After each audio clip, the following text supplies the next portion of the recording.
तो जय हिंद दोस्तों, आप सभी का स्वागत है। तो आज से हम प्रतिदिन ये ज्ञान बिंदु सर का जो सेट है उसको हम प्रतिदिन लगाएंगे। और ये दरोगा का सेट है। ये सेट ऐसा तैयार किया गया है कि ये एग्ज़ाम के दृष्टिकोण से काफ़ी महत्वपूर्ण है। तो आप लोग वीडियो में बने रहिए। और हाँ, ये जो सेट है काफ़ी इम्पोर्टेंट है दरोगा का एग्ज़ाम के लिए, क्योंकि दरोगा का बेसिस से ही यह तैयार किया गया है।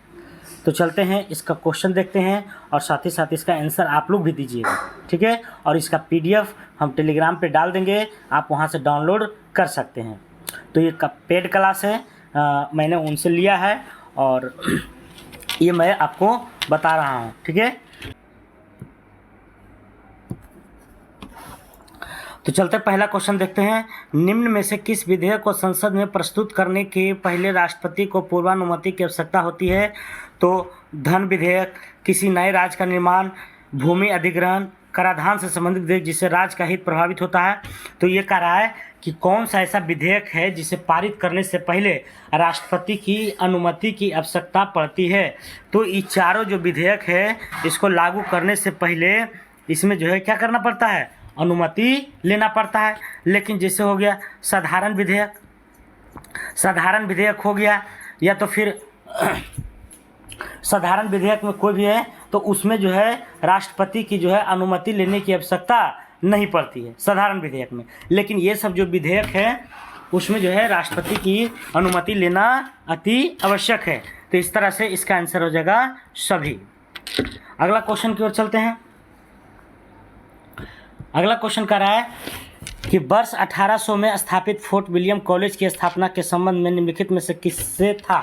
तो फोर्ट विलियम कॉलेज की स्थापना 1800 ईस्वी में स्थापित हुआ था। तो उसका मकसद क्या था? प्रशासन में नए अधिकारियों के प्रशिक्षण से, बुजुर्ग महिलाओं की शिक्षा से, देशी रियासतों के राजकुमार की शिक्षा से, जजों की ट्रेनिंग से। तो इसका आंसर हो जाएगा प्रशासन में नए अधिकारियों के प्रशिक्षण से। जैसे उस समय जो भी अधिकारी बहाल होते थे उसको प्रशिक्षण देने के लिए इस कॉलेज की स्थापना किया गया था। इसका आंसर हो जाएगा क्या? प्रशासन में नए अधिकारियों के प्रशिक्षण देने के लिए फोर्ट विलियम कॉलेज की स्थापना किया गया था। अगला क्वेश्चन चलते हैं। अगला क्वेश्चन कह रहा है कि किस मुगल बादशाह के विरुद्ध जौनपुर से फतवा जारी हुआ था? तो जौनपुर से फतवा जारी हुआ था किसके विरुद्ध में? तो अकबर, औरंगजेब, हुमायूं, शाहजहां। तो ये हुआ था अकबर के समय में। किस मुगल बादशाह के विरुद्ध जौनपुर से फतवा जारी हुआ था? तो अकबर के विरुद्ध में। किसके? अकबर के विरुद्ध से। कहाँ से? तो जौनपुर से। कहाँ से हुआ था? जौनपुर से। क्योंकि अकबर जो है धीरे धीरे जो है हिंदू धर्म के ओर आ रहा था। जैसे टीका लगाना हो, है ना, हाथ में जो हम लोग जो है मौली सूता बांधते वो है। तो इस तरह से जो है धीरे धीरे हिंदूवादी बन रहा था। तो उसको देखते हुए वो जो मुस्लिम के जो धर्म गुरु थे उसने जो है जौनपुर से क्या किया, इनके विरुद्ध फतवा जारी कर दिया। अगला क्वेश्चन, कर अस्थायी बंदोबस्त लागू करने के बाद किसानों को दयनीय दशा पर किसने कहा कि सारा बंगाल एक जंगल में बदल गया है जिससे केवल बंचर रहते हैं? अस्थायी बंदोबस्त आपको पता होगा कि किसने लागू किया था? लॉर्ड कॉर्नवालिस ने। ईस्वी की अगर बात किया जाए तो 1793 ईस्वी में, 1793 ईस्वी में लागू किया गया था क्या? तो अस्थायी बंदोबस्त को। और उसी में जो है कहा गया था कि सारा बंगाल एक जंगल में बदल गया है जिसमें केवल बंचर रहते हैं। तो ये कोई नहीं, यही कहा था जिसने लागू किया था, लॉर्ड कॉर्नवालिस के द्वारा। लॉर्ड कॉर्नवालिस के द्वारा। अगला क्वेश्चन, करा हिमालय पर्वत श्रृंखला की किन दो श्रेणियों के बीच सिंधु नदी अपवाहित होती है? हिमालय पर्वत श्रृंखला की किन दो श्रेणियों के बीच सिंधु नदी प्रवाहित होती है? सिंधु नदी आपको पता होगा, है ना, कि पाकिस्तान का एक जो है जान है सिंधु नदी। और उसी सिंधु नदी से जो है थोड़ा बहुत जो हरियाली दिखता है बिल्कुल जो है सिंधु नदी के वजह से। तो वही कह रहा है कि हिमालय पर्वत श्रृंखला के किन दो श्रेणियों के बीच सिंधु नदी अपवाहित होती है? तो इसका आंसर हो जाएगा लद्दाख और जास्कर के बीच में। लद्दाख और जास्कर के बीच में जो सिंधु नदी है वो गुजरते हुए जाती है, लद्दाख और जास्कर के बीच में। अगला क्वेश्चन है, भारतीय राष्ट्रीय कांग्रेस को किसने भीख मांगने वाली संस्था कहा था? तो भीख मांगने वाली संस्था जो कहा था बाल गंगाधर तिलक ने। किसने कहा था? बाल गंगाधर तिलक ने। अगला क्वेश्चन, काकतीय वंश का संस्थापक कौन है? तो काकतीय वंश का संस्थापक है बीटा प्रथम। कौन है? बीटा प्रथम। अगला क्वेश्चन, अगला क्वेश्चन कर रहा है जनगणना 2011 के अनुसार घनत्व के आधार पर बढ़ते हुए क्रम में राज्यों को व्यवस्थित करें। घनत्व के मतलब क्या होता है, तो पर वर्ग किलोमीटर में जो है आदमियों की जनसंख्या घनत्व कहलाती है। सबसे ज़्यादा घनत्व अपना बिहार है। कौन है, बिहार है। कितना, तो 1106 वर्ग किलोमीटर। तो कह रहा है कि व्यवस्थित कीजिए किस क्रम में, तो बढ़ते हुए क्रम में। तो सबसे पहले छोटका देखेंगे तो छोटका अरुणाचल प्रदेश हो जाएगा, यहाँ 17 है मात्र, है ना। अरुणाचल प्रदेश की अगर बात किया जाए तो इसके बाद हो जाएगा मिजोरम, है ना। कितना हो जाएगा, मिजोरम लगभग जो है 50-53 के आसपास में है। तो अरुणाचल प्रदेश हो जाएगा, मिजोरम हो जाएगा, और उसके बाद जो है सिक्किम हो जाएगा, और उसके बाद नागालैंड हो जाएगा। तो इस तरह जो है इसका आंसर हो जाएगा 2, 1, 3 और 4। अगला क्वेश्चन है, कर कौन सा कथन गलत है। पर्दा प्रथा एवं वेश्यावृत्ति सिंधु सभ्यता में प्रचलित थी। तो ये बिल्कुल सही है, गलत नहीं है। सिंधुवासी सूती एवं ऊनी वस्त्रों का प्रयोग करते थे, ये भी सही है। सिंधु सभ्यता की प्रमुख फसल धान थी, बिल्कुल गलत है, धान नहीं थी, है ना।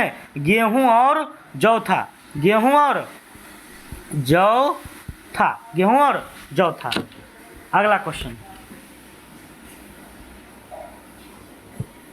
तो काफ़ी अच्छा क्वेश्चन सेट किया गया है ये ज्ञान बिंदु जीएस एकेडमी के द्वारा, और ऐसा उनके द्वारा दावा किया गया है कि लगभग जो है 80% क्वेश्चन जो है इससे ज़रूर आएगा, क्योंकि ये सेट जो है कंटिन्यू चलते रहेगा। और ये वैसा सेट नहीं है, ये पेड बैच का सेट है, ठीक है।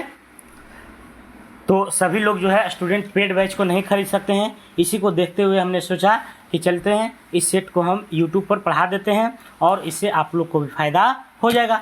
और इसका PDF भी हम टेलीग्राम चैनल पे डाल देंगे। टेलीग्राम का लिंक हमारे डिस्क्रिप्शन बॉक्स में दिया गया है, तो आप उससे वहाँ PDF प्राप्त कर सकते हैं। अगला क्वेश्चन, करा सभी राज्यों के लिए उच्च न्यायालय की व्यवस्था होगी, संविधान के किस अनुच्छेद में वर्णित है। कितना अच्छा क्वेश्चन है कि सभी राज्यों में कुछ न्यायालय होगा, यह संविधान के किस अनुच्छेद में वर्णित है। 213, 214, 223, 226। तो इसका आंसर हो जाएगा 214, यानी 214 में यह वर्णन किया गया है कि सभी राज्यों में कुछ न्यायालय की स्थापना किया जाएगा। और 216 में यह बताया गया है कि उच्च न्यायालय की जो गठन का जो प्रावधान है 216 में। अनुच्छेद 226 में क्या है, आप लोग कमेंट करके बताइएगा। अगला क्वेश्चन है, निम्नलिखित में से कौन सा कथन गलत है। 226 बता देते हैं। 226 वैसा है जैसे कि आपका मौलिक अधिकार का जब हनन होता है तो 226 के तहत जो है आप रीट को दायर कर सकते हैं। कहाँ, तो हाई कोर्ट में। अगला क्वेश्चन, करा निम्नलिखित में से कौन सा कथन गलत है। तो 3 प्रधानमंत्री की मृत्यु उनकी पदावधि के दौरान की गई थी, ये बिल्कुल सही है, गलत नहीं है। मोरारजी देसाई सबसे अधिक उम्र के प्रधानमंत्री बने, ये भी सही है। कैबिनेट मंत्रियों में सबसे बड़ा कार्यकाल जगजीवन राम का रहा, तो ये भी सही है। अगला क्वेश्चन का रहा है, अगला ऑप्शन कि मंत्रिमंडल सचिवालय का प्रशासनिक प्रमुख प्रधानमंत्री होता है, बिल्कुल गलत है। प्रधानमंत्री नहीं होता है, इसका जो होता है कैबिनेट सचिव होता है। क्या होता है, कैबिनेट सचिव होता है, ठीक है। अगला क्वेश्चन, कारण निम्नलिखित में से किसने सिविल सेवा परीक्षा में प्रवेश की अधिकतम आयु सीमा 21 वर्ष से घटाकर 19 वर्ष कर दी है। पहले 21 था लेकिन उसे घटाकर 19 कर दिया गया। तो ये महाशय थे लॉर्ड लिटन थे। कौन थे, लॉर्ड लिटन। अगला क्वेश्चन है, निकोली कोंटी निम्न में से किस शासक के समय में विजयनगर आया था। तो निकोली कोंटी की बात किया जा रहा है। तो निकाली कोंटी जो है हाँ किसके शासनकाल में आया था, तो देवराय प्रथम के शासनकाल में आया था।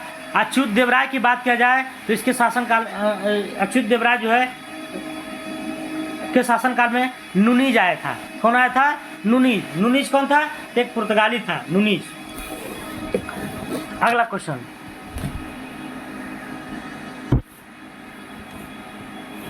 कह रहा है कि नीचे दिए गए घटना को तिथि के सही मिलान करें, है ना। तो रौलट एक्ट आपको पता होगा कि रौलट एक्ट कब आया था। रौलट एक्ट हो गया। जालियांवाला बाग हत्याकांड, तो जालियांवाला बाग हत्याकांड तो आया था 13 अप्रैल 1919 को, ठीक है। और ये भारतीय राष्ट्रीय कांग्रेस का अमृतसर अधिवेशन जो हुआ था ये 2 दिसंबर 1919 को हुआ था। तो ऑप्शन मिला ये है ना, डी का हो गया कितना, 3 हो गया, तो डी का 3, इसमें 3 गुम दिया गया। और छाटिए, और भारतीय राष्ट्रीय कांग्रेस यानी सी का हो जाएगा 4, तो सी का हो जाएगा 4, यानी कि ऑप्शन नंबर डी हो जाएगा। यानी 2, 3 भी आपको याद है तो आराम से जो है मिलान के क्वेश्चन आप याद कर सकते हैं। तो एक का था, एक रौलट एक्ट जो है कब हुआ था, तो रौलट एक्ट जो है 18 मार्च 1919 को हुआ था। 18 मार्च 1919 में हुआ था रौलट एक्ट। और रौलट सत्याग्रह अगर पूछेगा, रौलट सत्याग्रह अगर पूछेगा तो 6 अप्रैल 1919 को हुआ था, 6 अप्रैल 1919 को। और भारतीय राष्ट्रीय कांग्रेस की स्थापना 2 दिसंबर 1919 को, और जालियांवाला बाग हत्याकांड 13 अप्रैल 1919 को हुआ था। तो इस तरह से इसको आप लोग एक बार देख लीजिएगा, PDF आपको टेलीग्राम पे मिल जाएगा। अगला क्वेश्चन है कि निम्नलिखित को सुमेलित कीजिए। सुमेलित करने हैं तो गुरु महिसानी का है, खान है, तो किसके लिए प्रसिद्ध है, लोहा के लिए। किसके लिए है, लोहा के लिए गुरु महिसानी है। तलचर क्या है, तो तलचर भी उड़ीसा में है, गुरु महिसानी भी उड़ीसा में था। और तलचर जो है एक कोयला के लिए प्रसिद्ध है, किसके लिए, कोयला के लिए। जादूगोड़ा की बात की जाए तो जादूगोड़ा झारखंड में है, ये यूरेनियम के लिए है। जावर राजस्थान में है, तो जावर किसके लिए है, तो जस्ता के लिए है। जावर किसके लिए है, जस्ता के लिए। तो इस तरह से आपको याद रखना है। अगला क्वेश्चन,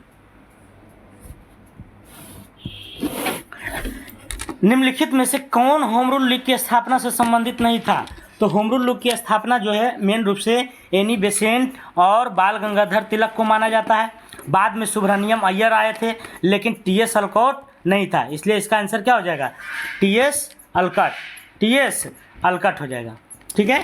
तो इसको याद रखिएगा कि होम रूल लीग की स्थापना जो है कब हुआ था, होम रूल लीग की स्थापना कब हुआ था, 1916 में।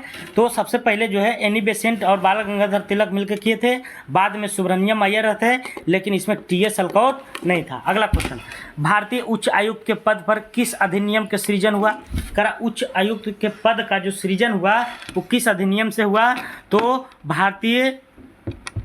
भारत सरकार अधिनियम 1919 के तहत, भारत सरकार अधिनियम 1919 के द्वारा जो है उच्च आयुक्त के पद का अधिनियम का सृजन हुआ। अगला क्वेश्चन, करा कौन सी विद्युत चुंबकीय तरंग नहीं है, तो विद्युत चुंबकीय तरंग ध्वनि नहीं है, ध्वनि आप लोग को पता होगा उधर होती है।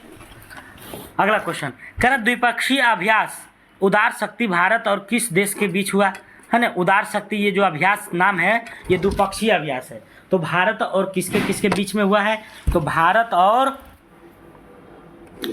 इसका आंसर देखना पड़ेगा 19 नंबर में।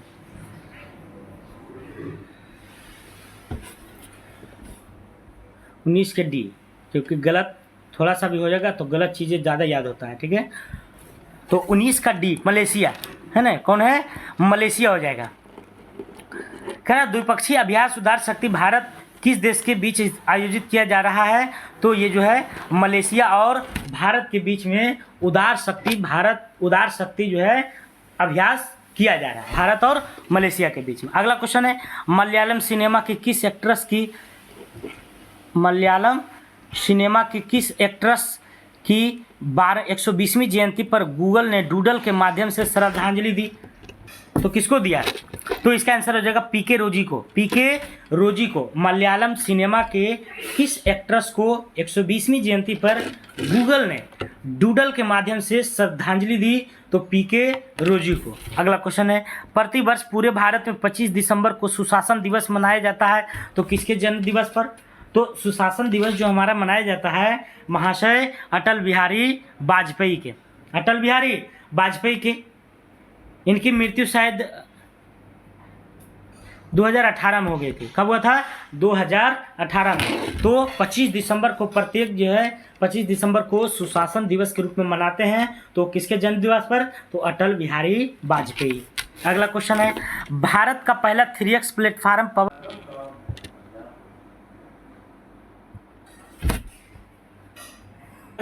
कर्नाटक, भारत का जो पहला 3x प्लेटफार्म पवन टरबाइन जनरेटर रिन्यू पावर द्वारा किस राज्य में स्थापित किया गया है?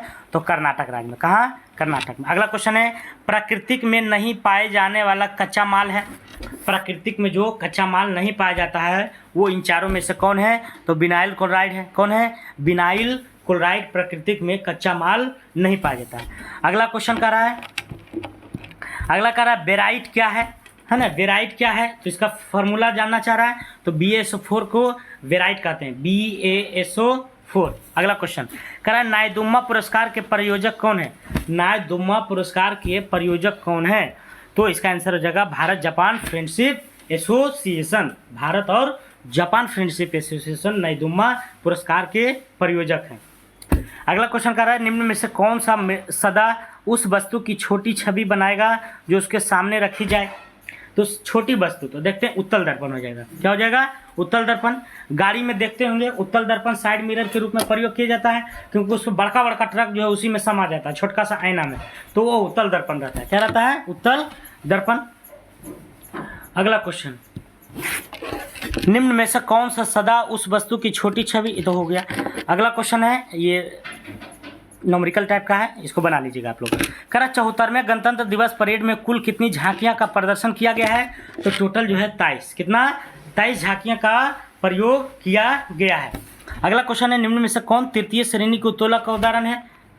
नहीं है, उदाहरण नहीं है। तो पिलास है ना। पिलास के 4 प्रमुख तत्व कौन से हैं? तो कार्बन, हाइड्रोजन, ऑक्सीजन और नाइट्रोजन। एमिनो एसिड के 4 प्रमुख तत्व हैं, कार्बन, हाइड्रोजन, ऑक्सीजन और नाइट्रोजन। अगला क्वेश्चन है हाल ही में किस एयरलाइंस ने GMR दिल्ली एयरपोर्ट का safety performance of the year award जीता है? तो इसका नाम है स्पाइस जेट। किसने जीता है? स्पाइस जेट ने। अगला क्वेश्चन, अगला क्वेश्चन कर रहा है हाल ही में किस सार्वजनिक क्षेत्र के बैंक ने किसान पुष्पक योजना के तहत गरुड़ एरोस्पेस के साथ भागीदारी किया है? तो ये भागीदारी जो किया है यूनियन बैंक ऑफ इंडिया के द्वारा यह भागीदारी किया गया है। अगला क्वेश्चन, हेपेटाइटिस बी जिसको पीलिया हम लोग कहते हैं, निम्नलिखित में से किसके कारण होता है? संक्रामक रोग है जो कि यकृत को प्रभावित करता है। पीलिया किसको प्रभावित करता है? तो यकृत को। किसके कारण होता है? तो ये वायरस के कारण होता है। किसके कारण? तो ये वायरस के कारण, विषाणु के कारण होता है। अगला क्वेश्चन कर रहा ब्रांड गार्जियनशिप इंडेक्स 2023 में किस भारतीय को ग्लोबल लेवल पर दूसरी रैंक प्राप्त हुई है? तो इसका नाम हो जाएगा मुकेश अंबानी। किसकी प्राप्त हुई है? मुकेश अंबानी को गार्जियनशिप इंडेक्स 2023 में ग्लोबल लेवल पर दूसरी रैंक प्राप्त हुई है ना। किसका? तो मुकेश अंबानी का। अगला क्वेश्चन, पुरुषों के विश्व कप खेल में पहली महिला रेफरी कौन बनने वाली है? तो रेफरी बनने वाली है स्टेफनी फ्रॉपॉट है ना, स्टेफनी फ्रॉपॉट। अगला क्वेश्चन है हाल ही में किस संस्था ने केंद्रीय उत्पाद शुल्क और सेवा कर समझौता आयोग की स्थापना किया है? तो CBEC। किसने किया है? CBEC। हाल ही में किस संस्था ने केंद्रीय उत्पाद शुल्क और सेवा कर समझौता आयोग की स्थापना किया है? तो CBEC ने। अगला क्वेश्चन है भारत ने किस देश के साथ माइग्रेशन और मोबिलिटी पर संयुक्त घोषणा पत्र पर हस्ताक्षर किए हैं? किस देश ने?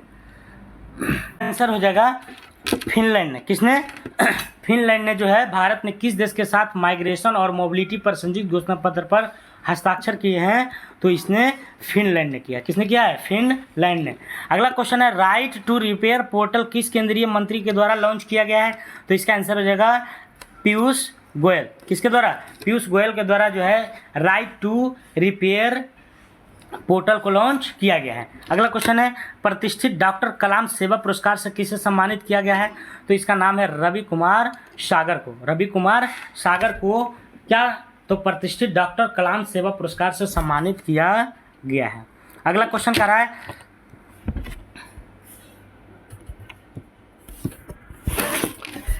किसे भारतीय राष्ट्रीय राजमार्ग प्राधिकरण NHAI का नया अध्यक्ष नियुक्त किया गया है?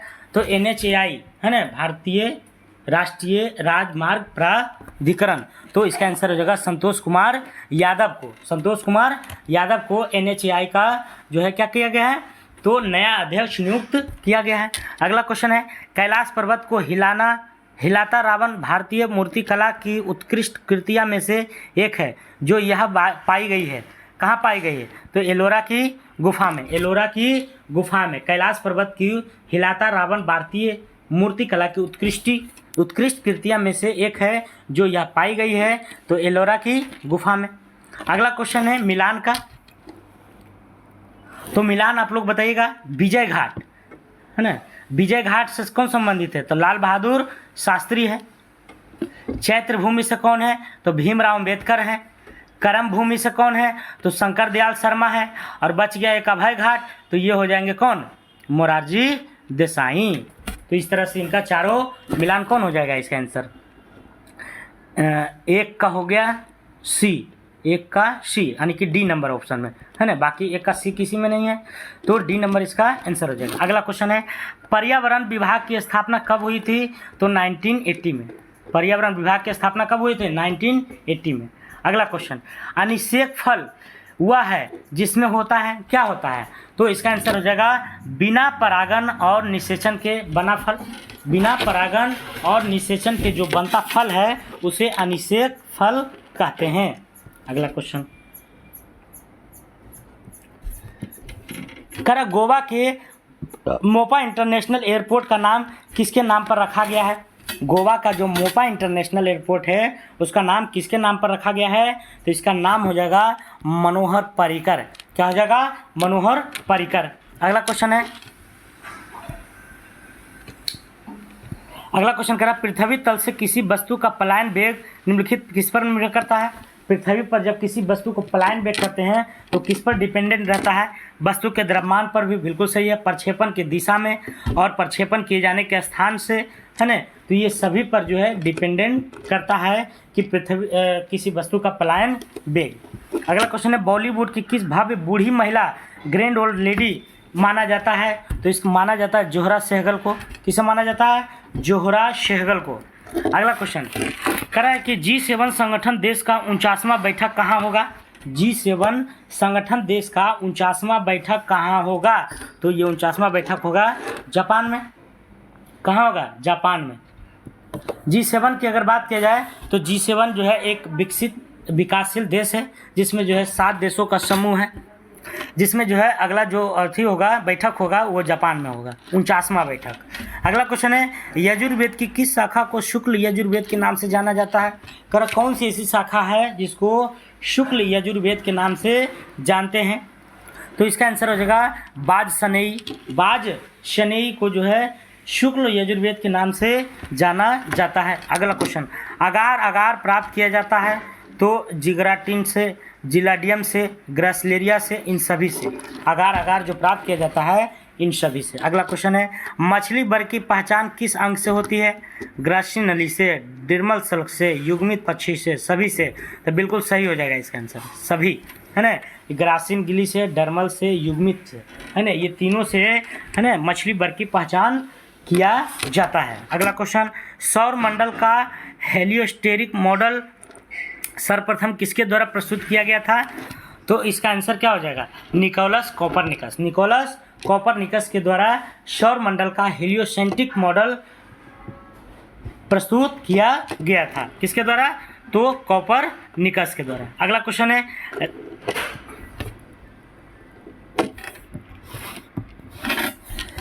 रेल मंत्रालय के स्टेशन पुनर्विकास अभियान के तहत घोषित नई योजना का नाम क्या है?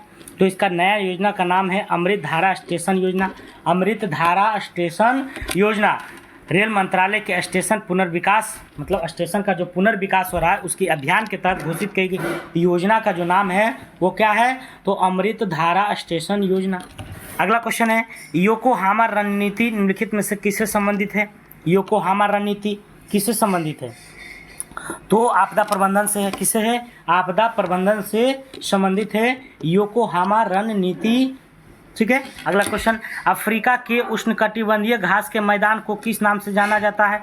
तो अफ्रीका को जान रहे हैं सवाना है ना, उत्तरी अमेरिका के प्रेरीज, डाउन्स हो गया ऑस्ट्रेलिया के, तो इसका आंसर हो जाएगा सवाना। अगला क्वेश्चन, भारतीय नौसेना द्वारा लॉन्च किए गए एंटी सबमरीन वारफेयर शैली वाटर क्राफ्ट प्रोजेक्ट के पहले जहाज का नाम क्या है? तो इसका नाम है INS अर्नाला।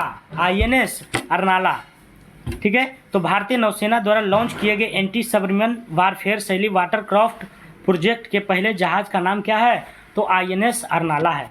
अगला क्वेश्चन है, चलवासी पशु चरण पद्धति भारत के किन राज्यों में प्रचलित है? तो चलवासी जो है वो राजस्थान में, कहाँ है? राजस्थान में है। अगला क्वेश्चन, करा भूकंप की संवेदना ग्रहण करने वाला अंग है? भूकंप की संवेदना जो ग्रहण करने वाला जो शरीर का अंग है वो कौन है? कान है, आँख है, तलुए की त्वचा, कौन है? तो तलुए की त्वचा हो जाएगा। सबसे पहले जो है तलुए की त्वचा से जो है पता चलता है कि भूकंप आ गया है, भागने की कोशिश करो, ठीक है। अगला क्वेश्चन है, रक्त में पाए जाने वाला शरीर में ऑक्सीजन परिवहन के लिए जिम्मेदार होता है? रक्त में पाए जाने वाला शरीर में ऑक्सीजन परिवहन के लिए जिम्मेदार कौन होता है? तो ऑक्सीजन परिवहन के लिए कौन होता है? रेड ब्लड सेल होता है, RBC होता है। अगला क्वेश्चन है, भारत में नैनो मिशन की शुरुआत हुई थी? तो नैनो मिशन की शुरुआत एक्चुअली में 2017 में हुआ था, है ना, जो कि इसमें नहीं है ऑप्शन में, तो इसको याद रखिएगा 2017 में। एक क्वेश्चन हो जाता है मिस्टेक, इसके लिए टेंशन नहीं लेना है, ठीक है। खरा अगला क्वेश्चन है, अल्प विकसित अर्थव्यवस्था की सामान्य विशेषता होती है? क्या विशेषता होती है? तो प्रति व्यक्ति निम्न आय, पूंजी निर्माण की निम्न दर, जनसंख्या दबाव, तो ये जो है सभी इसका उत्तरदायी है। अगला क्वेश्चन है, आप शादी शैलियों के लिए निम्नलिखित में से कौन सा कथन असत्य है? आप शादी के लिए, तो कह रहा है ये वे शैलें हैं जिनकी संरचना ताप तथा दाब पर निर्भर करती है, बिल्कुल सही है। टेम्परेचर और प्रेशर पर करता है। ये शैल अक्रिस्टलीय है, बिल्कुल सही है। ये शैलें स्तरों में विक्षेपित है, सही है। ये शैलें जल में नहीं निर्मित हो सकती है, बिल्कुल गलत है। ये जल में भी निर्मित होती है। अगला क्वेश्चन, किसी अर्थव्यवस्था में क्षेत्रों को सार्वजनिक और निजी में किस आधार पर वर्गीकृत किया जा सकता है? करा सार्वजनिक मतलब सरकारी और निजी मतलब प्राइवेट। तो उद्यमों का समिति, है ना, जो मतलब उस फैक्ट्री का मालिक है, उससे आप पता कर सकते हैं कि ये सरकारी है कि प्राइवेट है। अगला क्वेश्चन, निम्नलिखित में से किस स्थल से 11 सावधान तथा 8 चूल्हा मिला है? चूल्हा जान रहे हैं, जिस पर खाना बनता है ना, तो इसका आंसर हो जाएगा सराय नहर। सराय नहर को देखा जाए तो यूपी में है। कहाँ है? यूपी में है। अगला क्वेश्चन है, औषधिजनक पादपीय अंगों का अध्ययन कहा जाता है? क्या कहा जाता है? क्या कहलाता है? फार्मेकोलॉजी। अगला क्वेश्चन, गैर निष्पादनीय परिसंपत्तियां से संबंधित निम्न में से कौन सा कथन सत्य है? कौन सा कथन सत्य है? तो करा किसी वित्तीय वर्ष में ब्याज का भुगतान 365 दिन से अधिक रोका जाए, सही है। किसी वित्तीय वर्ष में मूलधन का भुगतान 180 दिन से अधिक रोका जाए, ये भी सही है ना। तो 1 और 2 दोनों इसका क्या हो जाएगा? सही हो जाएगा, यानी ऑप्शन नंबर ए सही है, ठीक है। अगला क्वेश्चन कर रहा है, निम्नलिखित में से कौन सा विषम पंचायती राज संस्थानों की शक्तियां का अंतर्गत नहीं आता है? निम्नलिखित में से कौन सा विषय पंचायती राज संस्थानों की शक्तियां के अंतर्गत नहीं आता है? तो भूमि सुधार का क्रियान्वयन, बिल्कुल सही है। न्यायिक पुनर्विवेचन, बिल्कुल गलत है। न्यायिक पुनर्विवेचन सिर्फ हाई कोर्ट और सुप्रीम कोर्ट कर सकता है ना। न्यायिक पुनरावलोकन मतलब न्यायिक जो मतलब संसद के द्वारा जो पारित, न्यायिक पुनरावलोकन मतलब जो न्यायिक से संबंधित है उसे फिर से जांचने का अधिकार जो है सुप्रीम कोर्ट और हाई कोर्ट को है, ठीक है। अगला क्वेश्चन,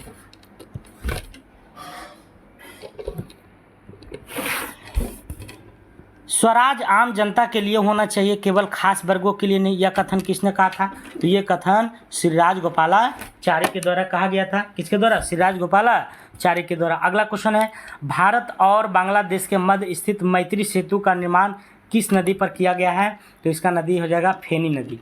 भारत और बांग्लादेश के बीच में जो मैत्री सेतु का निर्माण हो रहा है वो किस नदी पर? तो फेनी नदी पर। अगला क्वेश्चन है, राष्ट्रीय आय से संबंधित हिंदू वृद्धि दर को अवधारणा किसने प्रस्तुत किया था?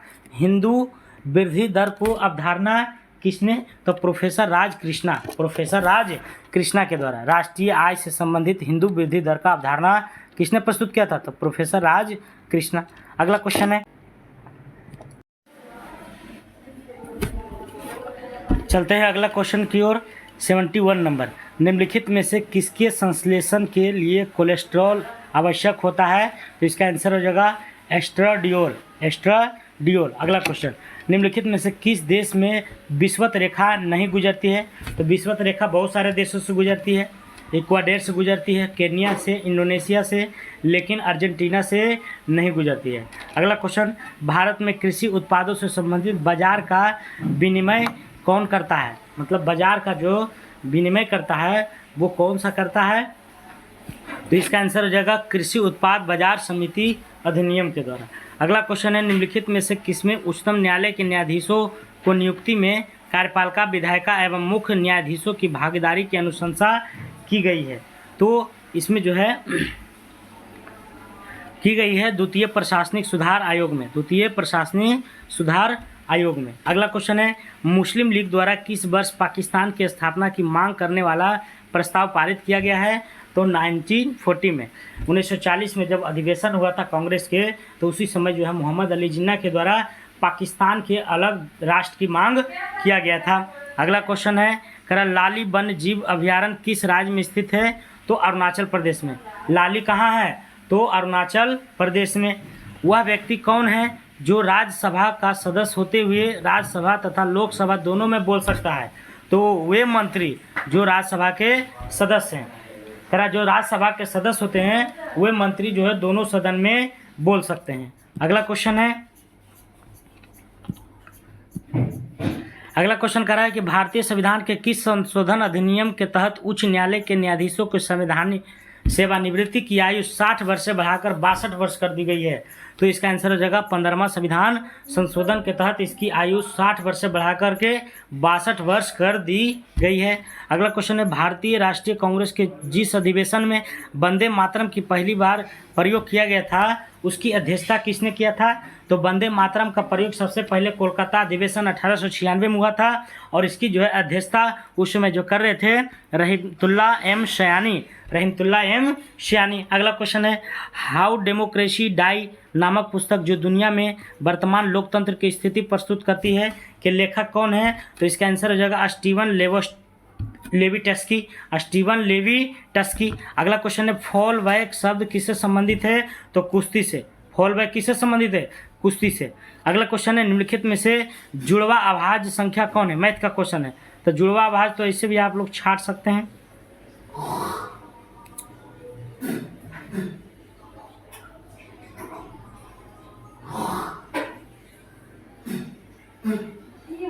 इकहत्तर के बाद क्या आता है? 72, 73। तो ये हो सकता है। अगला क्वेश्चन है, अगला कह रहा है, अगला ये सब मैथ है, आप लोग बनाने की कोशिश कीजिएगा इसे, ठीक है। आगे चलते हैं।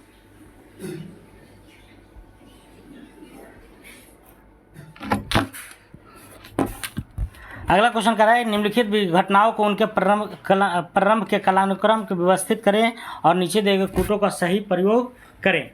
तो इसमें जो है घटनाओं को उनके प्रारंभ के कालानुक्रम व्यवस्थित करें, मतलब सबसे पहले स्थापना किसकी, उसके बाद किसकी, उसके बाद किसकी।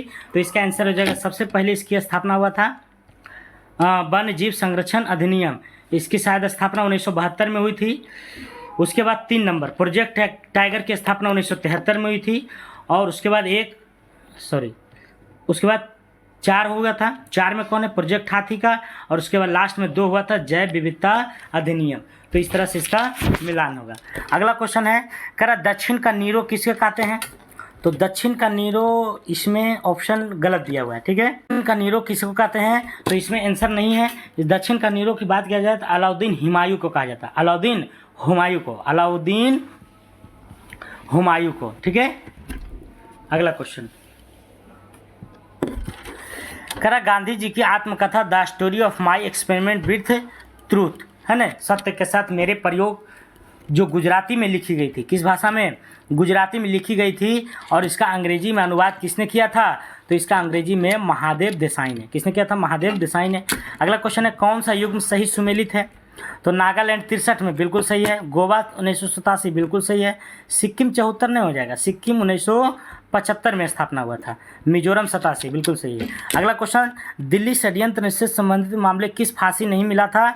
तो रास बिहारी बोस को दिल्ली षड्यंत्र केस में फांसी नहीं मिले था। ठीक है। अगला क्वेश्चन है, कह रहा भारत दिल्ली केस क्या था, दिल्ली सदियन। तो लॉर्ड हार्डिंग द्वितीय का आप लोग नाम सुने होंगे। लॉर्ड हार्डिंग द्वितीय पर जो है ये लोग जो है क्या किया था, जब भारत की राजधानी कोलकाता से दिल्ली जब जा रहा था, चला गया था, तो उस समय गवर्नर जनरल जो है कौन था, लॉर्ड हार्डिंग द्वितीय। और उसी समय जो है गवर्नर जनरल जा रहा था दिल्ली, उसी समय इस पर हमला जो है करने का साजिश किया गया था और उसी में जो है इस पर केस चलाया गया था। तो उसमें अवध बिहारी लाल थे, बाल मुकुंद, मास्टर अमित चंद, ये सभी थे, लेकिन रास बिहारी बोस नहीं थे। अगला क्वेश्चन है, भारत के संचित निधि के भारित खर्च पर कौन बहस कर सकता है ना। तो इसका आंसर हो जाएगा, संसद तो बहस कर सकता है परंतु मतदान नहीं दे सकता है। बहस करेगा लेकिन मतदान नहीं देगा, किस पर, तो संचित निधि पर। अगला क्वेश्चन, कह रहा एग्जिट पोल कब जारी होता है। एग्जिट पोल आप लोग देखते होंगे समाचार में, जैसे ही चुनाव खत्म होता है ना, फलना पार्टी का इतना सीट, चिल्ला पार्टी का इतना सीट, तो उसके तुरंत बाद, चुनाव के तुरंत पहले, चुनाव के तुरंत बाद नहीं, चुनाव के तुरंत बाद होता है। अगला क्वेश्चन है, उत्तर प्रदेश का सोनभद्र जिला किस राज्य को नहीं स्पर्श करता है। तो ये उड़ीसा को नहीं करता है। सोनभद्र की बात किया जाए तो ये 4 जिला से स्पर्श करता है। कितने जिला से, 4 जिला से, जिसमें जो है उड़ीसा नहीं, बिहार करता है, मध्य प्रदेश करता है, झारखंड करता है। अगला क्वेश्चन, संलग्न क्षेत्र मंडल या बेस लाइन से कितनी दूरी तक है। तो 12-24 होता है ना। तो इसमें हो जाएगा, संलग्न क्षेत्र है तो 24 हो जाएगा। संलग्न क्षेत्र में कितना हो जाएगा, 24। अगला क्वेश्चन, कह रहा नायगढ़ पहाड़ियाँ कहाँ स्थित है। नायगढ़ पहाड़ियाँ कहाँ स्थित है। कह रहा नायगढ़ पहाड़ियाँ कहाँ स्थित है। तो उड़ीसा में। नायगढ़ पहाड़ियाँ कहाँ है, उड़ीसा में। नायगढ़ पहाड़ियाँ उड़ीसा में, नायगढ़ पहाड़ियाँ उड़ीसा में। अगला क्वेश्चन है, प्रमुख सांस्कृतिक एवं पर्यटन स्थल धर्मशाला किस घाटी में स्थित है। तो कांगड़ा घाटी में। कहाँ है, कांगड़ा घाटी में। कांगड़ा घाटी में प्रमुख सांस्कृतिक एवं पर्यटन स्थल धर्मशाला किस घाटी में है, तो कांगड़ा में। अगला क्वेश्चन है, बरखान का निर्माण किस प्रक्रम द्वारा किया जाता है। बरखान का निर्माण किस प्रक्रम के द्वारा, तो पवन के द्वारा। किसके द्वारा, पवन के द्वारा। अगला क्वेश्चन है, विश्व आपदा नियंत्रण दिवस कब मनाया जाता है। आपदा नियंत्रण दिवस तो कब मनाया जाता है, 13 अक्टूबर को आपदा नियंत्रण दिवस। भारत के प्रथम सुपर कंप्यूटर कौन है, तो परम 8000। परम 8000। तो आज का क्वेश्चन 100 को पूरा हो चुका है। आप लोग को जो है कैसा लगा ये क्लास, कमेंट बॉक्स में ज़रूर बताइएगा। और नए हैं तो हमारे चैनल को एक बार सब्सक्राइब जरूर कीजिएगा ताकि हमारा मनोबल बरकरार रहे। और इसी तरह से हम डेली प्रतिदिन जो ज्ञान बिंदु सर का जो क्वेश्चन प्रैक्टिस सेट कराया जा रहा है दरोगा के लिए, और दरोगा ही नहीं है, सभी एग्जाम के लिए बेस्ड है, लेकिन मेन रूप से कहिएगा तो दरोगा के लिए जो तैयार किया गया सिलेबस है। तो इसको आप लोग ध्यान से पढ़िए और इसका PDF टेलीग्राम चैनल पर हम डाल देंगे, आप लोग उसे जा करके डाउनलोड करके आराम से एक बार रिकॉल कर लीजिएगा, तो आराम से जो है माइंड में सेट हो जाएगा। ठीक है, तो आज के लिए इतना ही। जय हिंद, जय भारत। आपको वीडियो देखने के लिए थैंक यू।